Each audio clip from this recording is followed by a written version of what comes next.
Hi guys! Kung naghahanap kayo ng magandang place sa Riyadh na perfect puntahan, date spot, or pang-celebrate ng kahit anong occasion, let me take you to The Groves, located in Hizam Park, Arafia, Riyadh.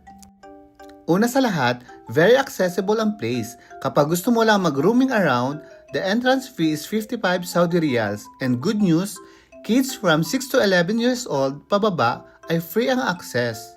Open sila daily from 4 p.m. to 12 a.m. Ang sabi nila mag-ooperate down the Grove until February 2026. Para sa mas updated na information, mas okay kung i-download nyo ang The Grove's application, available sa iOS and Android users.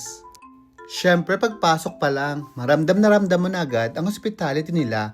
As in, welcome na welcome ka, may free dates at traditional drinks agad na ibinibigay na mararamdaman mo agad ang kanilang Arabian welcome vibe. Habang naglalakad-lakad ka sa loob, marirealize mo na parang nasa Christmas village ka na. Punong-puno ang The Groves ng mga boutiques, restaurants at sobrang magagandang decorations. Alam mo ba, kahit na nasa Middle East ka, talagang mararamdaman mo ang Christmas at New Year spirit. Ang saya ng pakiramdam lalo na kung mahilig ka sa festive vibes at magical ambience. May mga iba't ibang pagkain na pwede rin tikman from international cuisines hanggang sa mga unique concepts. Siyempre may bayad ang food pero ang daming pagpipilian. Ang maganda pa dito, bawat restaurant may sariling pakulo. May mga entertainers, may mga nagsasayaw at may mga performances na nagpapakita ng iba't ibang kultura. Hindi ka lang kakain, may experience ka talaga. Honestly, napakaganda ng place. Worth it siyang pag-celebratean ng kahit anong occasion. Birthday, anniversary, family gatherings, or kahit simpleng catch up with friends. Plus points pa, ang dami nilang Instagrammable spots. Lalo na yung bridge na sobrang ganda ng lightning sa gabi, as in kahit anong angle, pang IG at pang reels talaga. During our visit, nagbook kami sa Charlie Chunka Crazy Factory, isa sa mga restaurant sa loob. The booking cost is around 110 Saudi Riyals, consumable na siya at free entrance na rin.